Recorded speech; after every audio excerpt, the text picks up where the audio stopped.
Manis di mulut belum tentu baik untuk tubuh.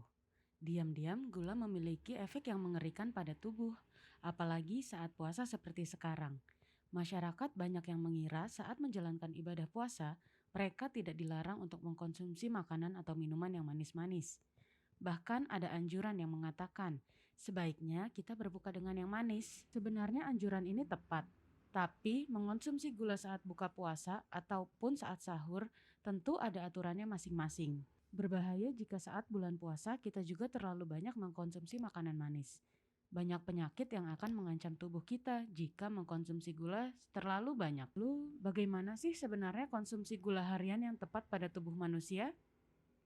Temukan jawabannya di Tanya Ahli. Bang Uji, ini kan sudah memasuki bulan puasa ya. Dan di bulan puasa ini biasanya masyarakat Indonesia itu berbukanya, terutama pada saat buka puasa, konsumsi terhadap gulanya tinggi. Meskipun emang disarankan untuk saat buka puasa itu makan makanan yang manis, namun kalau untuk makan makanan manis yang terlalu berlebihan itu juga kan tidak baik. Kalau dari Bang Uji sendiri, bagaimana sih tanggapannya? Kita sebagai orang Indonesia pastinya belum keluar rumah pun di dalam rumah kita hal-hal yang manis tuh ada. Misalkan kita ke dapur pasti makanan manis banyak. Kita ke dapur sudah melihat gula, ya kan? Gula itu manis. Kemudian selain gula, misalnya yang kita lihat, oh ada minuman manis, kita buka kulkas aja udah lumayan banyak. Misalkan makanan manis, kue, dan lain-lain, ataupun teh, ataupun misalkan yang lain, itu banyak manis, gitu. Tapi, pada dasarnya, yang menjadi pertanyaan, sebenarnya tubuh kita memang perlu hal-hal yang manis. Karena asupan nutrisi yang manis itu sangat dibutuhkan oleh tubuh kita. Tapi, kalau misalkan berlebih, itu yang menjadi bahaya. Secara umum, bahkan kita melihat data di Indonesia, gemuk itu udah lumayan sangat tinggi. Bahkan 1 di antara 3 orang gemuk, seperti itu. Jadi gemuk itu apakah wajar atau tidak wajar? Itu yang menjadi pertanyaan. Jadi tanggapan saya terkait konsumsi gula sekarang adalah wajar. Tapi yang menjadi garis besarnya adalah batas-batasannya ataupun frekuensinya, wajar dan tidak wajarnya seperti apa. Jadi tadi saya sempat menjelaskan mengenai batas wajar atau tidak wajarnya konsumsi gula di masyarakat Indonesia. Memang berapa sih kalau boleh tahu batas maksimal konsumsi gula setiap harinya terutama di tubuh manusia? Adalah batasan wajar konsumsi gula untuk kita sebagai manusia ya. Ada perbedaan, misalnya ada pertanyaan, kira-kira ada nggak sih bedanya antara orang yang berpuasa sama yang orang yang nggak berpuasa untuk konsumsi gula itu sendiri? Jawabannya adalah sama. Orang yang nggak berpuasa bedanya adalah frekuensi waktu. Orang yang berpuasa makan ataupun minum itu di saat sahur dan berbuka. Kemudian orang yang nggak berpuasa mungkin dari dia mulai bangun sampai dia bahkan pada dasarnya konsumsi gula yang distandarkan adalah sama, yaitu sebanyak 50 gram per hari. Atau kalau misalkan pakai sendok teh itu sekitar 6-9. Ada juga yang menyebut tiap standar beda. Tapi kalau misalnya berdasarkan Kemenkes itu sendiri itu 50 gram per hari. Gitu.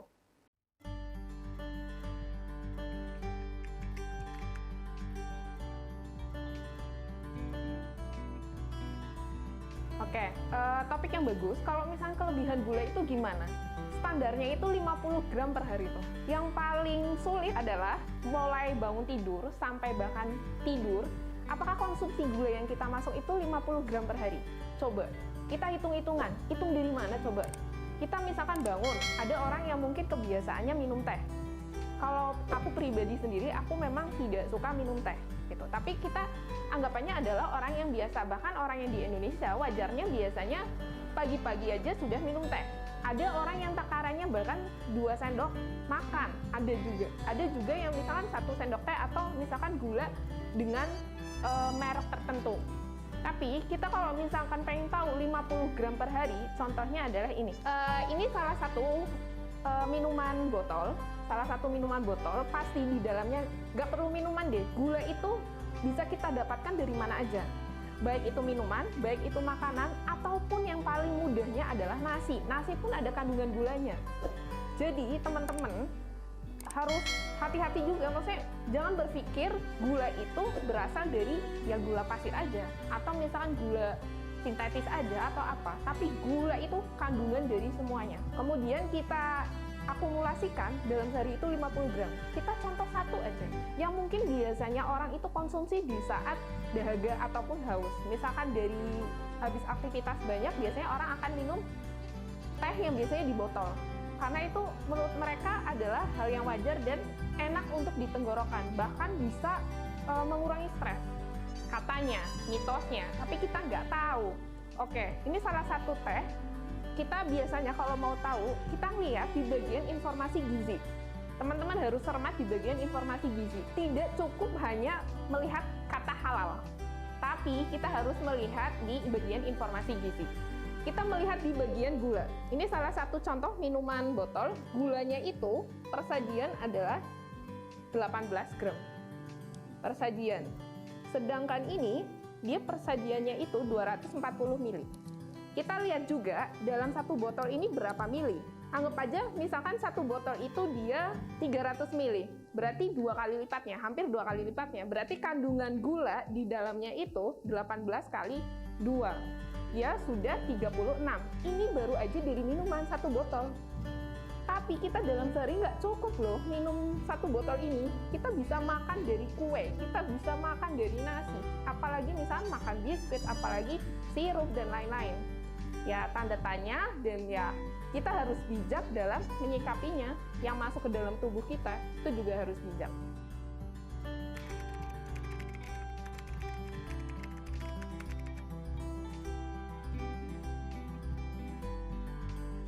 Oke, kita serunya di bulan Ramadan adalah banyaknya takjil yang manis-manisan. Paling enak kalau misalnya kita berbuka adalah ya sesuatu yang dingin dan manis. Atau misalnya toppingnya ya ada SKM atau creamer, kental manis. Kita sebutnya kental manis atau creamer. Oke, kita sudah mengetahui bahwa kalau misalnya dari Kemenkes sendiri itu standarnya adalah 50 gram per hari. Kemudian mungkin kita bisa membuat takjil sendiri atau beli. Kita tidak tahu loh takarannya itu seberapa banyak, dan ya kita tidak tahu, kalaupun kita buat, kita mungkin tidak pernah menimbangkan itu berapa gram. Mungkin dari susunya sendiri. Biasanya orang selain susu menambahkan sirup. Pasti itu sudah lebih dari 50 gram, aku yakin. Nah, terus menyikapinya seperti apa? Pada saat kita berpuasa, ingat, tubuh kita selama kurang lebih 13-14 jam itu kosong loh. Kemudian kita buka. Saat berbuka, kita langsung larinya mungkin ke air putih. Setelah air putih, kita langsung buru-buru ke makanan ataupun minuman yang manis. Biasanya kalau sebelum kita masuk ke situ, ibaratnya gini, botol kosong, kemudian kita isi air dingin, ataupun misalkan isi air panas, otomatis dalam lingkungan kita, dalam si lingkungan ini kaget, sama halnya tubuh kita. Tubuh kita pun kaget, makan minuman manis ataupun akan makanan yang manis-manis. Respon dari tubuh kita apa? Pastinya yang pertama kenyang. Tanda ataupun yang muncul ke kitanya sendiri yang bisa kita rasakan itu kenyang. Tapi pada dasarnya, lagi-lagi ngomongin metabolisme, itu akan mencernanya lumayan lama. Kadar glukosa yang masuk tiba-tiba tinggi, kemudian masuk ke dalam tubuh yang kosong, itu akan sangat kurang baik. Karena apa? Yaitu seharusnya tubuh kita pada saat masih kosong diisi yang manis, tapi bukan manis yang dari creamer ataupun manis yang sintetis, tapi manis yang alami. Rasulullah juga menganjurkan seperti itu. Misalnya dari kurma ataupun dari buah ataupun dari sayur-sayuran. Itu alangkah baiknya seperti itu pada saat awal berbuka. Karena yang sederhana dulu, mungkin setelah yang sederhana, misalkan sesudah sholat, kita boleh makan yang manis. Tapi ingat, itu juga ada batas wajarnya. Batas wajarnya seperti apa? Makan ataupun minuman yang manis, mungkin boleh makan makanan yang misalkan es buah atau apa, itu boleh, aku boleh, tapi jangan terlalu keseringan. Karena apa? Lama-lama ya akan tertimbun gula. Lebih baik tidak sama sekali, menurut aku lebih ke buah ataupun memang buah alami, ataupun mendingan ke air kelapa, itu benar-benar alami, jadi tubuh kita pun selnya bagus dibandingkan yang buatan.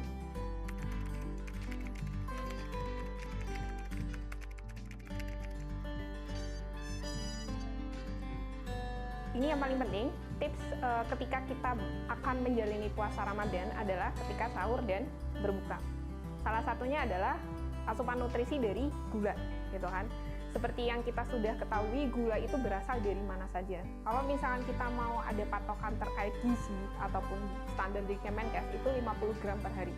Tapi kita tidak mengetahui loh, 50 gram ini kita bisa asupannya dari mana aja. Misal nasi berapa sih?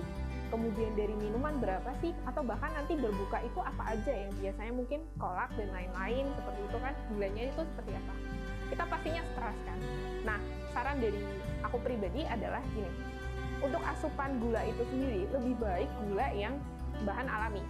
Salah satunya adalah dari buah-buahan. Itu sangat terjamin. Gulanya itu ya gula bahan alami gitu. Kalaupun nanti asupannya berlebih ke dalam tubuh kita, misalkan selain dari buah kita makan nasi ataupun makan dengan karbo ataupun protein lainnya, pasti juga mengandung gula dari olahan dari masakan itu sendiri. Tapi setidaknya itu lebih aman gitu. Untuk tubuh kita lebih aman dan untuk proses pencernaan ke energi pun lebih bagus. Jadi ketika sahur dan berbuka alangkah baiknya ya makan ataupun minuman dari yang bahan alami, dari buah, kemudian dari kurma kalau misalkan berbuka, kemudian dari air kelapa, atau misalkan itu yang paling baik. Tapi kalau misalkan pahit-pahitnya atau misalkan pengen banget terkait kolak ataupun misalkan pengen dari minuman yang manis-manis, sekali boleh, sekali. Bahkan kalau bisa dihindarkan sama sekali ya. Kita sebagai manusia udah bisa memilih mana yang baik untuk tubuh kita dan mana yang tidak baik untuk tubuh kita. Yang baik sudah ketahui dari bahan-bahan alami. Kalau sesekali boleh, cuma jangan terlalu sering. Bahkan mendingan tidak sama sekali. Kalau statement dari aku, mendingan diganti ke yang alami saja. Tinggal kamu yang memilih, mau yang tidak alami sering atau mendingan yang alami tapi tubuhmu bagus dan energimu bagus. Terkait gula sendiri itu, kita sebagai manusia jangan mengatakan gula itu jahat. Gula itu manis loh, berarti baik kan? Yang jahat adalah kita sendiri sebagai manusia, karena kita ya mengonsumsinya secara berlebihan. Ketika ada penyakit, kemudian ketika ada mungkin penyakit kemudian menyebabkan dia gak cuma sakit tubuh kita, mungkin bisa menyebabkan kerugian finansial, mereka pasti mengatakan, oh karena makanan manis, oh karena minuman manis, oh karena gula berlebih. Itu sebenarnya yang jahat siapa? Kita bisa refleksikan ke diri kita. Yang penting kita sudah paham batas wajarnya seperti apa, tinggal kamu yang memilih gitu. Nah, himbauan kepada teman-teman, kemudian ini akan kita menjalankan puasa Ramadan. Saat puasa itu kan ada buka dan sahur. Kemudian pasti kita mengonsumsi gula. Baik dari makanan ataupun minuman, baik dari jenis apapun itu, tapi bijaklah dalam konsumsi gula. Kenapa harus bijak? Ya karena kamu untuk tubuhmu sendiri gitu. Bukan cuma untuk tubuhmu sendiri, karena kamu juga akan melindungi dengan orang-orang yang tercinta. Jadi bijaklah ketika mengonsumsi apapun itu, salah satunya adalah gula.